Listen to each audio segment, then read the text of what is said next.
Yo, what's going on, guys? GZTV back with another video. And in this video, we are going to be discussing the 7th episode of Season 3 of Outer Banks. We have happy anniversary. Somehow my phone didn't charge, which is kind of annoying, but I don't think I need it that much today unless I go to the gym. I don't know if I'm going to go to the gym regardless of what homework I have and stuff, because my goodness, your boy is exhausted. I don't even know. This is happy anniversary here. A lot of stuff happened. I mean, this show is getting really interesting. Sorry, I had to do a mic check. I mean, the show is actually not doing too bad for me right now. So yeah, let's talk about it. So happy anniversary. Episode 7 of Outer Banks Season 3 starts with Sarah reflecting on her time with Topper and how conflicted she is between choosing between the pair. So it's pretty much a competition. Does she want to go to John B and live this outrageous life, or does she want to be with Topper and be normal and possibly even reconcile with her family? I'll let you guys know. And she chooses at the end of this episode. And again, the actors have problems in real life, so I'm pretty sure they had to break up John B and Sarah Cameron.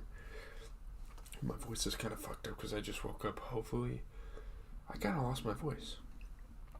With John B off on his own adventure, she and Topper go for breakfast, but Key is there and spots them eating. It's a very awkward moment because obviously Key would want Sarah to be with John B. You know, they're pogues. She turns her nose up in disgust and acts frosty to both Sarah and Topper. She's like, "You've got to be kidding me. John B isn't going to like this," you know, that sort of thing.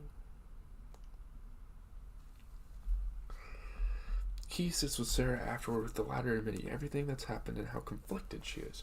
At least she's telling the truth to people. I mean, obviously there's a lot of shame in what she did, but she's telling the truth about it, and that's good.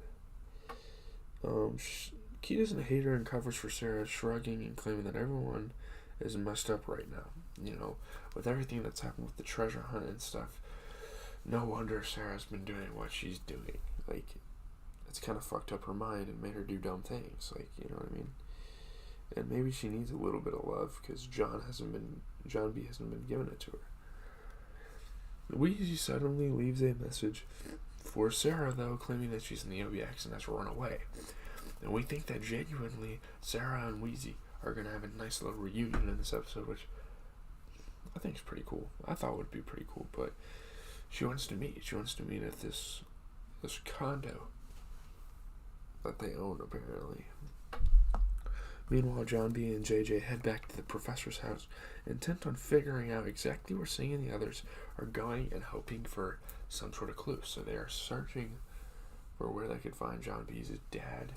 You know, obviously he is in trouble. The dead professor is gone, having seemingly been cleaned up by Sing's men to obviously avoid him getting in trouble for murder because he's so far into this treasure hunt. While John B leaves his fingerprints all over the place, checking everywhere, you don't want to do that because it is pretty much a crime scene. Like, a murder happened here, you know. Probably shouldn't do that. Thankfully, he finds the sketch on the floor that the professor left behind.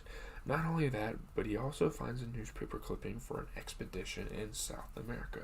So they're starting to find clues. They're going to start to, like, piece them together, you know.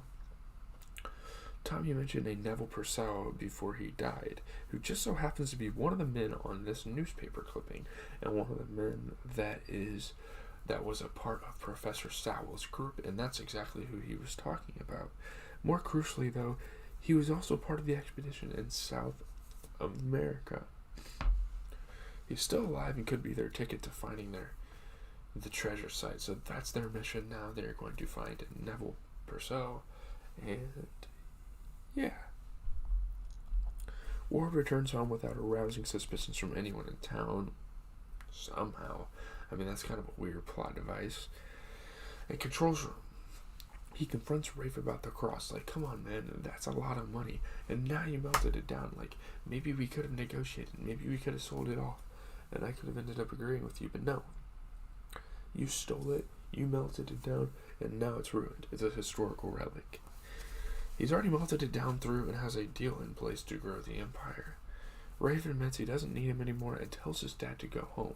Like, he doesn't need him. telling him what to do and poking him around. But then again, Ward was going for this cross too.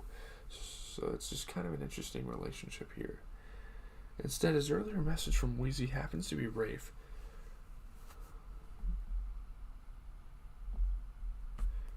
who's down by the docks and meets Sarah alone. No, it happens to be Ward. What? He admits everything is his fault and he's trying to live his life a different way. So Ward is trying to confess his sins pretty much to his daughter and cleanse himself. Ward drops off a key for the condo along with some money, admitting he knows she won't forgive him, but he's sorry and leaves. Yeah, I mean, her family is pretty scummy. There's no way she's going to forgive him, but I guess he gave her some money in a house. I don't know. JJ and John B show up to see Neville, who's up in Doe Creek staying on a houseboat. He learns about Tommy and realizes he's the only one left. He realizes Tommy died, and obviously he's not very happy about that. John B counteracts that and shows off the map of Solana and how he's got the Gnomon. Like, yeah, we can help. We can continue this search in his honor, you know. John B pleads with him for help, but Neville refuses. He doesn't want to keep going with this. It's very dangerous. Unfortunately, the kids lead Sing's goons right to their location, who show up desperate to make him pay. They manage to stop Sing's goons, but it's surely only a matter of time before more show up. And yeah, those kids probably shouldn't have tried to find Neville because they put him in a world of hurt. Mr. Sun gives Pope some solid advice at school about his family history and Denmark Tanny when he takes his Saturday classes, encouraging him to go and search through the archives. Like, continue this search. Like, he doesn't even really care about Pope's schooling. Like, continue this search. This is vital, you know? While he's off doing what he probably should have done last season, Neville buckles and agrees to help John B and JJ. He's like, fine, I'll help you guys. We don't even want the gold, and like, that's not true. He draws up a map including a location called Tres Rocas. With the Orinoco River just next to it, Neville instructs them to find a guide called Jose. He'll take them up to El Tesoro, where they'll find the site in question. So yeah, he's giving them exactly what they need, you know. John B shows up to see Sarah before he goes, apologizing for everything about El Dorado and how much he messed up. You know, having confessional, like, yeah, I did this. Yeah, I wasn't there for you.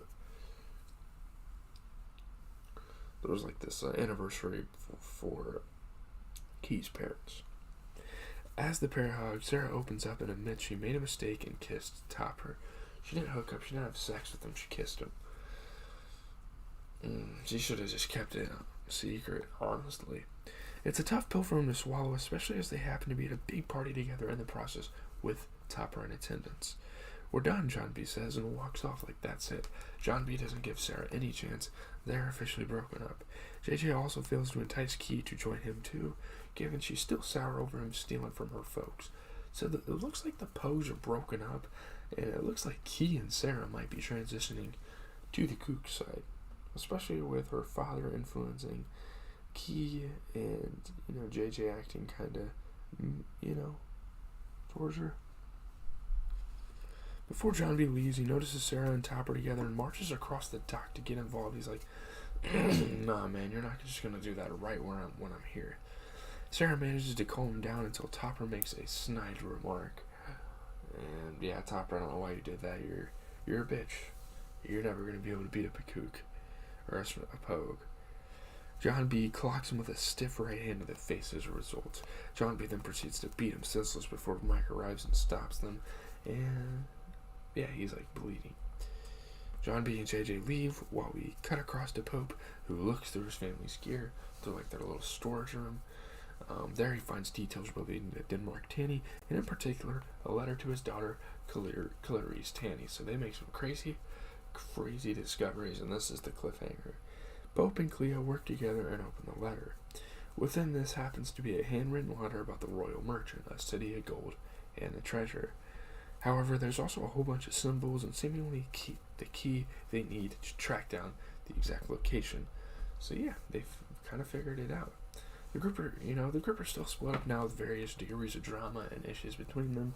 This is probably the most drama we've seen in the series, or probably in the season at least so far. Sarah breaking the vow she had with John B because of one argument says more about her character than it does John B, although the latter is very clearly going down a dark path following what he's seen with his dad. So you might want to watch out for John B this season because he's going to be doing some crazy shit. The situation involving Pope is probably the weakest part of the whole show, and I'm struggling to see how Pope didn't thoroughly go through the archives like he did last season when looking for the cross.